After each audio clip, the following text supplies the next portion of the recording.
We're building stronger and stronger safety nets. And that's really important when it comes to food allergies because it's one of the disease states where you just kind of can't manage it in a silo, right? You have to rely on others to prepare your food. You have to go to school. You have to go to work. And you have to bring your food allergies into the world, which exposes you to risk. And so these safety nets are really, really critical. And they're critical for a number of reasons, not just because you as a patient are exposed to risk, but also because you as the community member, as the average citizen, you may be the next one to get a food allergy. Welcome to the Don't Feed the Fear podcast, where we dive into the complex world of food allergy anxiety. I'm your host, Dr. Amanda Whitehouse, food allergy anxiety psychologist and food allergy mom. Whether you're dealing with allergies yourself or supporting someone who is, join us for an empathetic and informative journey toward food allergy calm and confidence. Today, I can't wait to introduce you to Erin Malawer, founder of Allergy Strong, a nonprofit organization dedicated to food allergy education, advocacy, and empowerment. Erin has quite a long biography. She's a digital health entrepreneur, an Emmy Award-winning writer and producer for the food allergy PSA Spell It Out. And in addition to creating Allergy Strong, she's co-founder of the Food Allergy Collaborative, a national coalition of major nonprofits in food allergy working together to bring about systemic change. She brings such a unique perspective to this work, combining her lived experience as a food allergy and EOE mom with her tireless advocacy and all of the experience that she's gained through her work. In our conversation, we explore what it really means to raise confident, capable kids with food allergies in a world that doesn't fully understand or accommodate them. Erin also gives us her perspective on Allergy Strong's work to focus on creating equality within food allergy care and management. Erin's work with Allergy Strong centers on a critical truth: safety and quality of life for people with food allergies should not depend on privilege, geography, or access to resources. Through advocacy, education, and community-based initiatives, Allergy Strong works to close gaps in food allergy awareness and support. This episode invites us to look beyond individual coping and toward collective responsibility to imagine what food allergy care could look like if equity were truly at the center. Erin, thank you so much for being here on the show to talk about Allergy Strong and all of your experiences advocating for the food allergy community. Can you tell us your background and how food allergies became such a big part of your life? Yeah. In fact, if you had told me 20 years ago that it was going to be the crux of what I do professionally, I would probably not have believed you. The whole thing started because my son was born with a great number of food allergies. I would say he was like the picture perfect atopic kid. And if you know anything about atopic, that's allergic disease, right? And they have this thing called the atopic march, which are these different disease states that tend to lead towards food allergy. He had all of them. He took every step. He should be like literally on the poster for like his face as he grows should be on the poster. Right within the first 6 months, he started having eczema, but I mean like head to toe, covered in rashes, his eyelids, everything. He's red in every picture that we have as a baby. And then he started getting asthma when he was an infant, like around 8 or 9 months old, which if you have an 8 or 9 month old that's gasping for air, you can imagine it's so terrifying, especially as a new parent. It's just really alarming. And pretty soon after that, he developed food allergies or was tested for food allergies and tested positive.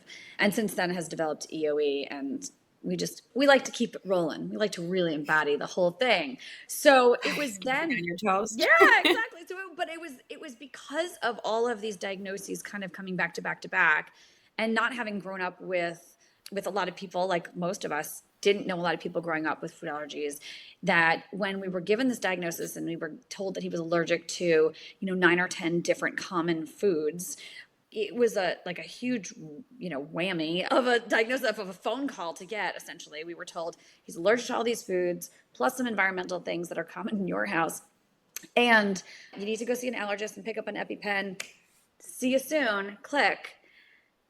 I made an appointment immediately, but that was 3 months from now or 6 months from now, from that time of the phone call, and we needed to feed him dinner tonight.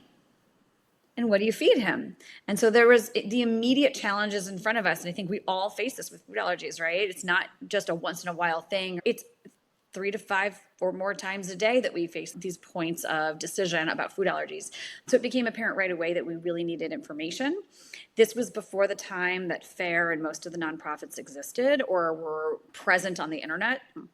not to age myself or him, but these weren't like robust times where you could really dig for information. And so I was really lucky to have a great allergist. And I realized pretty quickly that it was lucky, and that if I could get information from my allergist about all these common allergens and how to handle them in the real world, that maybe I could turn around and pass this information on to another parent who was struggling with one, two, or some portion of our allergens and make it a little bit easier for them. And that's how I got started in food allergy. And so did it start with your blog? Am I correct that that was the first project you took on? It Which did. before I ever met you, I followed. It did. It started with the blog Allergy Schmallergy. And the idea behind the title was just that there was no obstacle that we couldn't overcome. I'm from New York. It's a very allergy schmallergy kind of sarcastic way of looking at things. And the idea was just that we will find workarounds, common, easy, simple workarounds to any of the challenges that we face on a daily basis as food allergy parents or food allergy patients. And that quickly picked up steam, which was so great. And it was so nice to have a community, not just that I was contributing to, but really that I was receiving a lot of support from. So I value that so much myself as a parent. And then we were picked up on the Discovery Channel. They did a documentary about food allergies.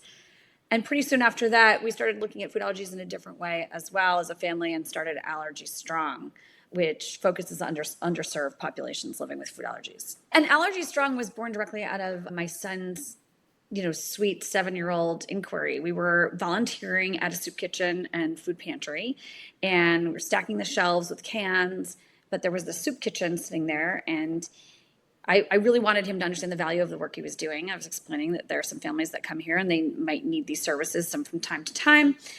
And he looked at me and looked around and said, "But how would a kid like me eat here?"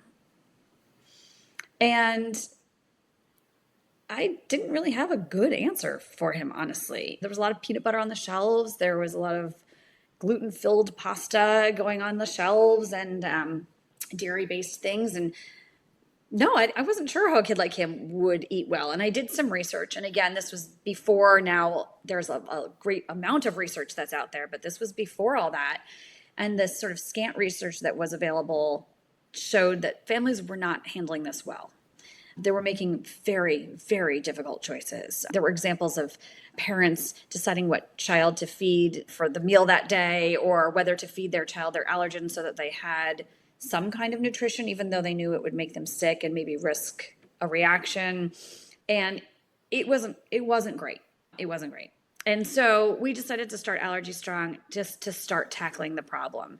And so we work in a very community-based way and reach out and work with community stakeholders to educate them about food allergies and bring them to the table and give education to patients directly and increase access to resources, as well as advocate for better protections for them on the federal and state level. Right. So you're not in one specific community. You work with communities around the country, right? That's right. Yeah, we protect patients all across the country and even advise other communities around the world that are in similar circumstances. Yeah, so we are a national nonprofit. So how do you identify an area that you're going to be working with and connect with the stakeholders in that specific community? What does it look like day to day for you doing this work? It's different day to day, which is probably why I love it so much, is that I get to engage with different communities from time to time based on the need that's out there. I am able to speak with communities where they are, where they live, hear their issues, hear their concerns, gauge their level of access to allergists, well-educated, knowledgeable pediatricians, and other primary care doctors, and then turn around and use that information to advocate for them in federal and state spaces. So we often will go and advocate for them when we talk about access to treatment.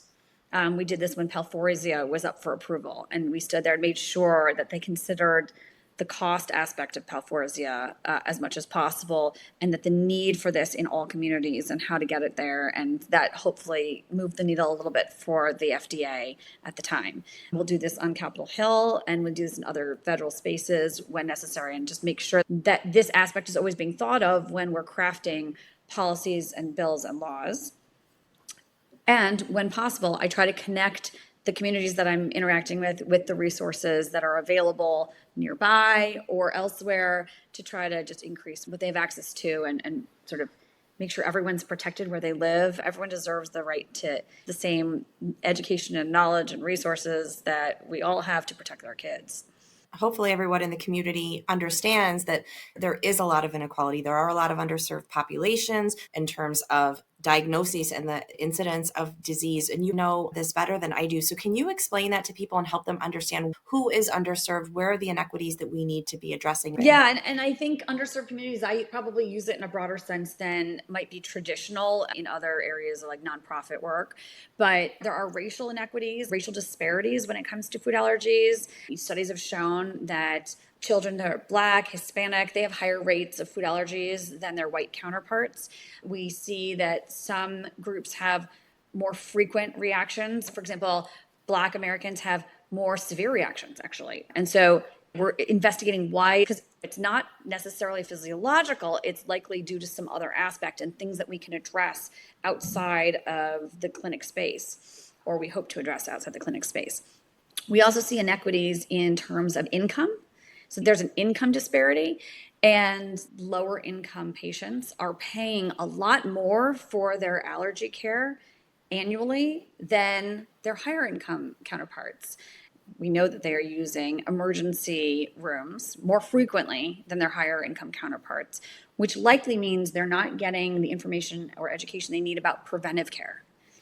And so we need to create programs that really give them the information, the tools they can use to prevent the reactions from happening in the first place so they don't have to go to the emergency room. There is actually a cost savings associated with going to an allergist annually and getting information about your food allergy and getting the updated guidance. We also see that there are geographical disparities. Depending on where you live, north and south, you can have higher incidence of food allergies. There's also the other geographic disparity, which is whether you live in rural, suburban, or urban areas. So, for example, urban areas have a higher rate of food allergy than suburban or rural, and rural areas, in fact, have the lowest. And we think that's probably because this may be partially farmland. They might have more access to outdoors. They might have more access to the good kind of bacteria that helps our guts tolerate allergens. A lot of these are hypotheses, but this is what we're seeing. So there's a lot of communities to access here that aren't getting the resources they need. And we just try to level the playing field whenever we can and connect them with what they need at the time. One of the things that I've been learning a lot more about too is that we don't have enough allergists. That is so exactly right. Yeah. So there's about like 3,000 to 5,000 allergists in the country to serve 33 million Americans that have food allergies. And you can imagine it means that a lot of people are not managing their allergies with an allergist because they simply can't access them. Rural communities are a great example. There's a distance issue that we have in place there. And in addition to the distance, we also have an insurance problem where we find that rural communities are usually a little underinsured, which means that their treatments may not be covered, their preventive care may not be covered the same way. And so that keeps them from going to specialists when needed. And again, there's these cost savings when you go and you engage in preventive care. These wellness visits actually can save you money. In addition to just making it easier on your body and easier on your mental health and everything else, they can actually save you money. And so, yes, and these are communities that tend to miss out. I know of people in the rural communities who will travel, 5-7 hours to get regular OIT treatment, oral immunotherapy treatment, which is a type of treatment, right, where you have to go quite frequently, right, at least initially. That's a long way to go. That's a lot of travel. And then we also try to balance this with time off of work and time away from school and missed opportunities from work and other things. So it becomes complicated quite quickly for people in rural communities or people that are not near a good food allergy center. It becomes very difficult. Yeah, and I think that would be another level of inequity, not just obviously the basic treatment and education and diagnosis and access to information and epinephrine is huge. But then we're talking about all these exciting new treatments. You mentioned Palforzia and OIT. It's really a privilege to be able to access those, to have a doctor, even if you're driving a long distance, that offers it, and then to have the flexibility with your employment, to have the extra finances, like you said, for the gas. I mean, there are a lot of factors that go into making those accessible to some people and not others. Absolutely. And we keep trying to lower those hurdles and make them more and more accessible as humanly possible. We are working with pharmaceutical companies. They're aware of these problems and they are actively working to try to clear these barriers as much as possible. But it is difficult and something that we're hoping we can address little by little by little. Some of this information that we've just gotten about prevention, early introduction of allergens to babies is really important so that we keep people out of the pipeline of food allergy. But for those that are in it, we try to come up with strategies that are accessible, that are affordable, and are simple to implement, that fit into someone's lifestyle. And so that's another area where we work on guidelines, we work on policy, and we work even with clinics to come up with some of these strategies that can help patients where they are, where they live, and how they live. Tell us what this looks like in action. Feeding Community Health, our flagship program, the one that we run year round. We've been running it for several years now. And what it does is it informs community stakeholders about food allergy education and resources and offers practical solutions-driven education so that we're teaching people how they can help starting tomorrow, what steps they can take immediately to help people and support people in their community that have food allergies. And the way we do this is by bringing physicians, patients themselves, of course, and caregivers, as well as these community organizations like food pantries, Medicaid, WIC and SNAP programs, housing departments, social workers, community health workers. We bring them all into the same room. And we offer them this practical education so they know what to do next. The way we envision this and the way it's been successfully running is that we are helping to protect patients whether they come to our event or not. Each community that we visit gets a big bolster their community support for these patients. And so we feel really confident that this is one of the ways that we can really help patients. So whether you have access to an allergist or not, the protections that are put in place in and around your community and the support systems where it matters, where you work and live and learn, are there and helping you every day to keep you safe and hopefully thriving in your life. Bringing together multiple different stakeholders into the same room, we've hopefully bolster these community networks and interconnectivity between these community members so that we can protect patients where they live and learn and work so that they can thrive and improve their lives. I love that idea because then it's not just directly giving resources to or connecting people with them. They can support their entire community. Exactly. We long-term. feel like we're building stronger and stronger safety nets. And that's really important when it comes to food allergies because it's one of the disease states where you just kind of can't manage it in a silo, right? You have to rely on others to prepare your food. You have to go to school. You have to go to work. And you have to bring your food allergies into the world, which exposes you to risk. And so these safety nets are really, really critical. And they're critical for a number of reasons, not just because you as a patient are exposed to risk, but also because you as the community member, as the average citizen, you may be the next one to get a food allergy. There's quite a number of adults that have food allergies. It's one of the big fallacies in food allergy that I hear all the time. People really think of it as a childhood disease. And it's very much not a childhood disease. Of the 33 million Americans that have food allergies, 26 million of them are adults. And a good number of those 26 million have acquired them as adults. They didn't grow into adulthood with the food allergy. They acquired new food allergies as adults. And with that in mind, it could be any one of us that gets a food allergy starting tomorrow. It's something that our research doesn't really yet know how to explain. So it's important that communities know how to respond to food allergies because it could be any one of us and it can't be on the patient to always respond because the patient may not be prepared. We have more research that bears this out. There was a study out of the Chicago public school system that was studying stock epinephrine. And that is, for anyone that doesn't know, unassigned epinephrine. It's the unassigned epinephrine, EpiPen devices or other that sit at a school nurse's office that can be used on anyone that's having an emergency, an anaphylactic reaction. And they found that over the course of a year, 25% of those reactions happened with people, including staff members, so including adults, who had no diagnosed allergies. So once again, someone who just went to school thinking they were going to have a regular day, not knowing they had any risk of anaphylaxis, and of course being treated with epinephrine at the end of the day. So it just shows you how much of a community disease and what the big ripple effect of this particular condition is. Absolutely. And people don't know that until it's too late, right? Oftentimes. the importance of that, Oftentimes, right? yeah, unfortunately, that's true. So again, we try to connect the dots with some of this data and put it into action and empower those community stakeholders who could be there to help out in a variety of different ways, right? It's different. We try to empower police officers to be able to carry epinephrine. That often requires a change in law, which they've done it in Illinois, they're doing it in New York under Geo's law, which is so excited to see. But we try to educate them for the need for it and prime the pump in other states so that they themselves can advocate for this and become prepared and trained and have time to catch up with this law, which I suspect will probably sweep the country. We do this with food pantries while we give them education about food insecurity and the risk of food insecurity for those who have food allergies, because the risk is much higher. And then how to stock their pantries and screen for food allergies when they have clients coming through the door and connect them with safe resources. We do this in the Wake and Snap program. Same thing. We want to connect young mothers with young children and teach them about the risk of food allergies and recognizing these symptoms and early introduction feeding.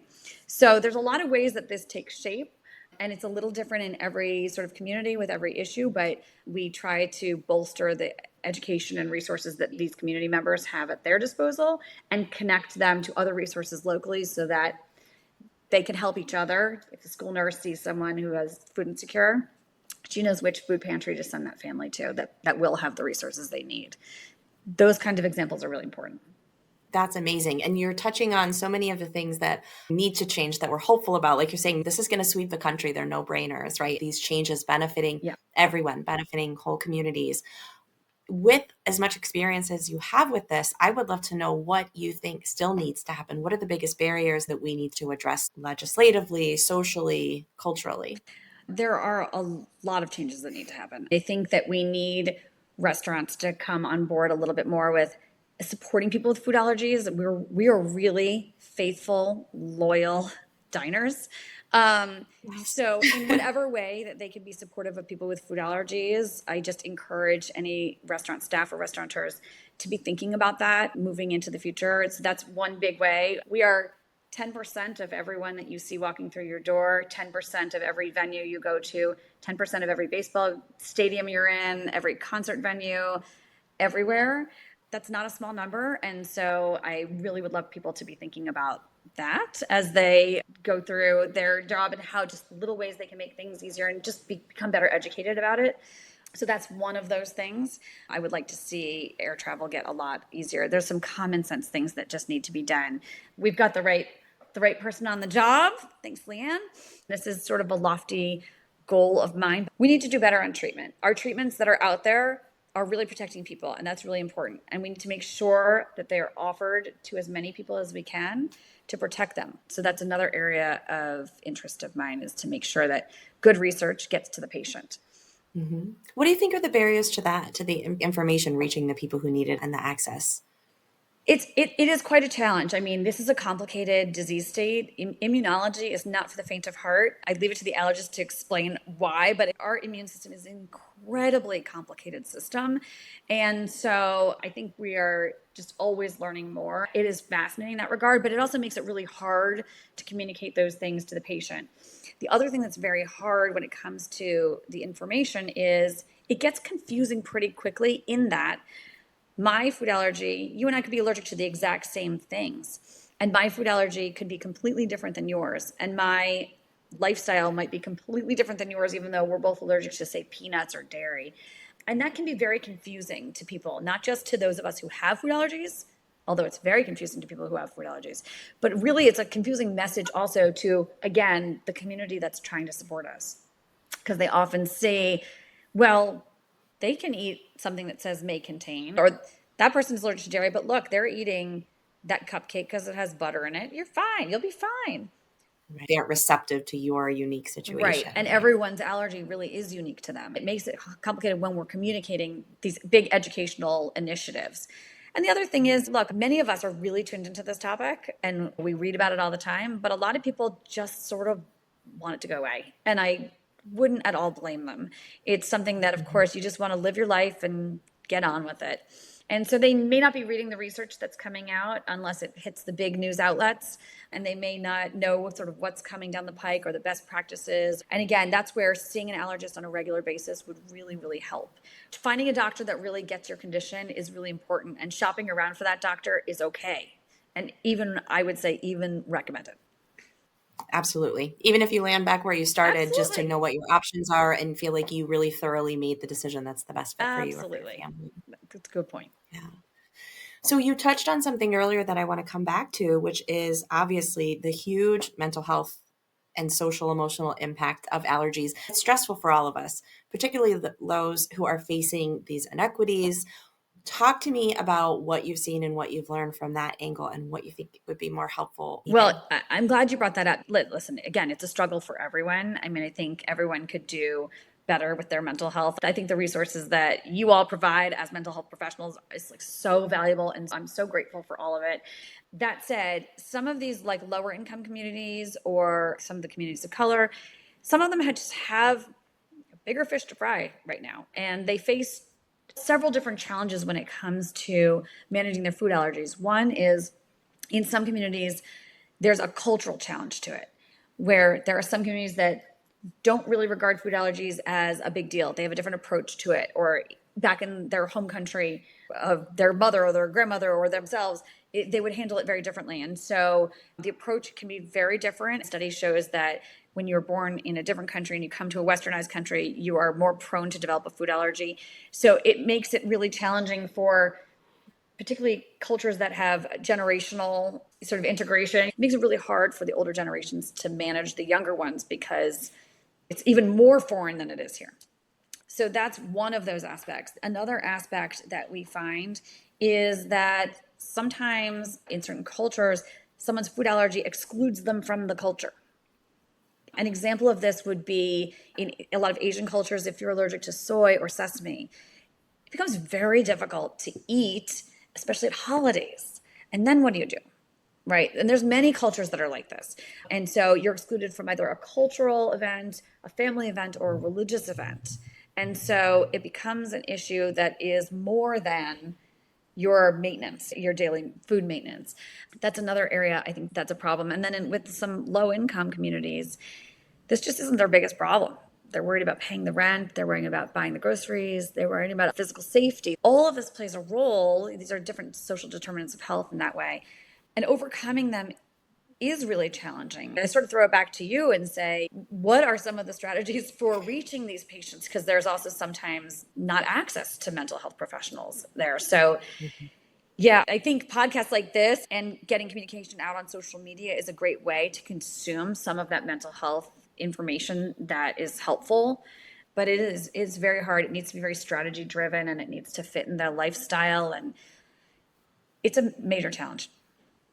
Yeah, and many of the people providing the whole range of multidisciplinary services and care are not as informed as they should be about these issues specific to underserved populations. And I think that's another barrier. Even if you have access to an allergist, to a therapist, are they understanding all of the factors that you said that are affecting your community that they might not be a part of? So I think that just makes it so complicated, and we need so many more resources for people in so many ways. Definitely. Underlying stress about what they're going to eat day to day, it's just there all the time. So I'm guessing it plays a role in other aspects of mental health if someone were seeking out your resources.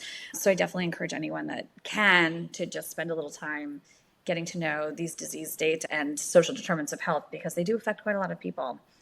I know it's something my own son has recently said. He's abroad. We can talk about that in a moment, but he said, I'm having a great time, but I do think about my food a lot, and it's a little stressful. It's there. It's, again, underlying everything you're doing, even when you're having a great time. Yeah, and even when it's not necessarily problematic, like I do want you to share with everybody because it's so encouraging, but he's doing great. And there's this acknowledgement of how much of his space, how much of his capacity is that requiring that wouldn't be on it otherwise. Absolutely. I'll share several things. One is he's 20 years old right now. And if you had told me 20 years ago that he would be living abroad for the whole semester, I would have died. I would have been so scared for him. But he's doing it confidently and he's doing it well. And yet Yes, he has acknowledged that it does take up a lot of his mental space right now. And he's having a great time and he is really thriving, but still, it's there. What he's done is he's found his resources. He goes out to eat quite a lot, which is good news for everyone. And he's got a lot of the common allergens. Again, these aren't obscure allergens, these are all the common ones. But he is eating out a lot, he's traveling a ton, and he's making it work. But it takes preparation, it takes extra thought, it takes sort of that advanced thought process about where's the nearest urgent care facility? Do I have my epinephrine with me? Can I read the menu in this language? Do I know what the menu, because in Europe they do code all the menus for the common allergens. Do I know those codes, what I'm looking for? Do I know how to ask?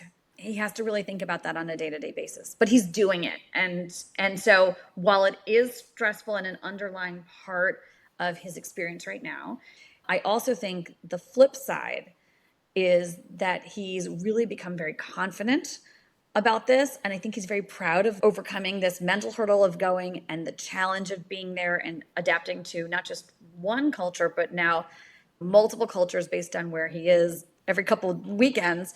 I think it's great. So it is nice to know. And I say to anyone out there, it can be done. I swear it can be done and it should be done. And there's a lot of good in facing the challenge. Absolutely. So much growth. And he's learned so much. It's been such a positive experience. I'm so thrilled.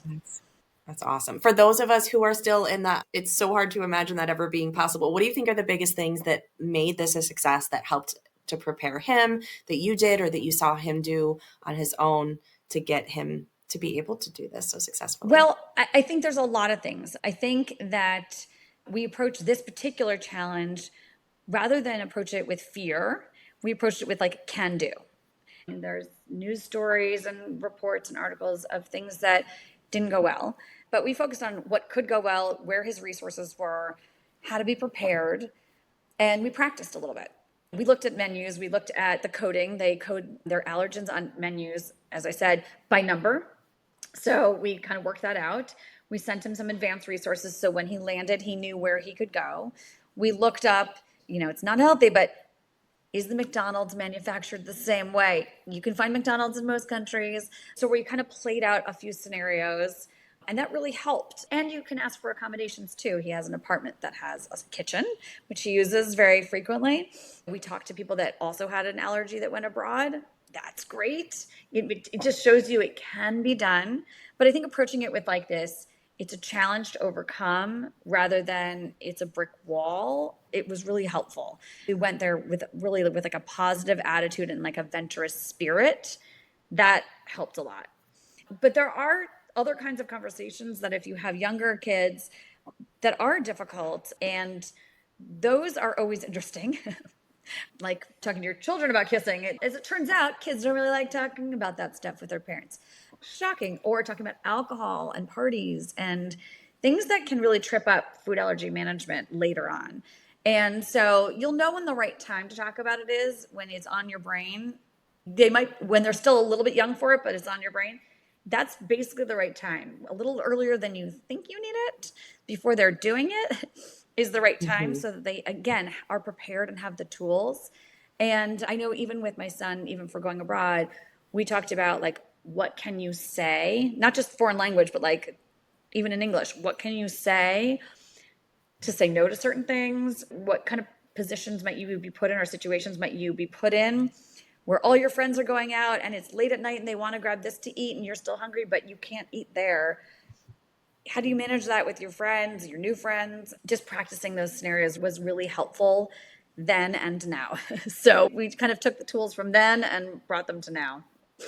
That's a great point because when they're young, we think about, okay, check, we talked about kissing, check, we talked about alcohol. But once they're past that, those skills are all still useful. New scenarios, let's talk through that one. Let's get some prepared responses, some resources. It all still applies. It really helped a lot. And I think it just gives them like the confidence to say, like, I know how to respond to that if it comes up.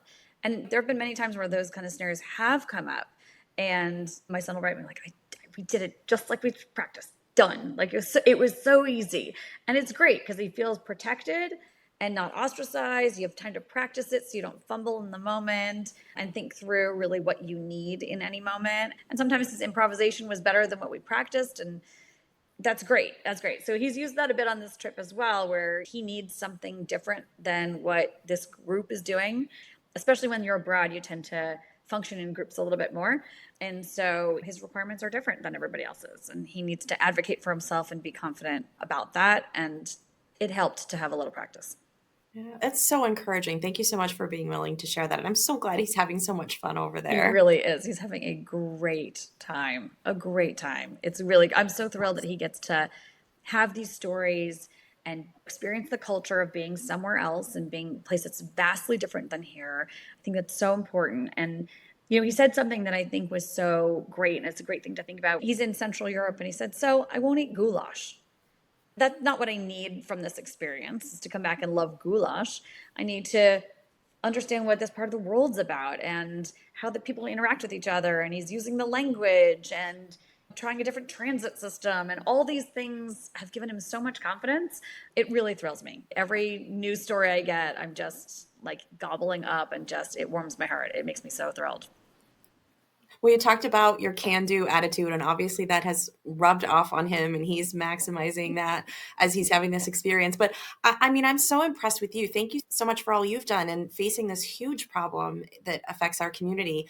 It's unbelievable to me that you could then say, okay, here's what I'm going to do, and find this huge chunk of it to bite off and to tackle. It's so impressive, and it's so helpful. So thank you for all the hard work you're doing. It's truly a labor of love. I love doing this. I'm really passionate about it. And I really love connecting with other people in our community. We all are dealing with something that's really challenging. And I've met so many amazing, impressive, intelligent people. I can't say enough about that. That's truly my favorite part of this job, is connecting with people from all over the country. It makes me so happy. It's a complete pleasure. Well, tell everybody else who wants to support you how they can do it. How can they follow Allergy Strong, and then how can they support your initiatives? Well, we're all over social media at Allergy Strong. So please follow that and reach out to me. You're welcome to DM. I will look at all of that stuff myself. And so I love connecting with people and hearing their stories and hearing their experiences. So please share that stuff with me. I would love it. And the other thing is, we have Feeding Community Health that is ongoing. So you can also connect directly with that program if that's the particular program that interests you. And that's at Feeding Community Health. I think we're on Instagram and LinkedIn. But if you follow me, you'll see that as well. Just reach out. If you're a community organization or you know of one that supports people with food allergies, please send them our way. And I would be happy to send them some information. I'm so happy to know you and to learn more about what you're doing. That already just kind of amazes me, but I appreciate even knowing it more on this level. So thank you so much for being here, and we'll definitely have to have you back. There's so much more to talk about. I would love it. That would be so much fun. Now I want to just interview you on this podcast.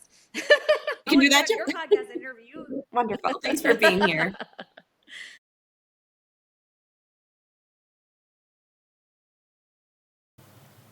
As we close today's conversation, I want to invite you to hold this episode not just as information, but as an invitation to widen the lens on food allergy care. Erin's work with Allergy Strong makes something very clear. Managing food allergies isn't only about individual vigilance, it's deeply shaped by our systems. And as they stand right now, those systems don't support families equally. Here are 3 ways that you can take what you heard today and turn it into action. First, follow and support Allergy Strong. You can find them on social media at Allergy Strong or at allergystrong.org. Follow them and share their work so that it reaches the families and institutions that need it most. Second, if you haven't already, watch the PSA spell it out. Consider sharing it with your child, with their school, with people in your life or your workplace to help them better understand allergies. And third, consider your own experiences and acknowledge if there's emotional weight of navigating unequal systems in your own life. When protections fall short, families absorb the stress, and that ongoing vigilance can impact mental health, relationships, and overall well-being. If this resonates, please seek support, whether it's through community, therapy, or getting involved in advocacy, and share with anybody else who might need to hear the same message. Thank you for listening, for staying open to these conversations, and for being part of a movement toward food allergy care that is not only safer, but more just. I'll talk to you next week. The content of this podcast is for informational and educational purposes only and is not a substitute for professional medical or mental health advice, diagnosis, or treatment. If you have any questions about your own medical experience or mental health needs, please consult a professional. I'm Dr. Amanda Whitehouse. Thanks for joining me. And until we chat again, remember, don't feed fear.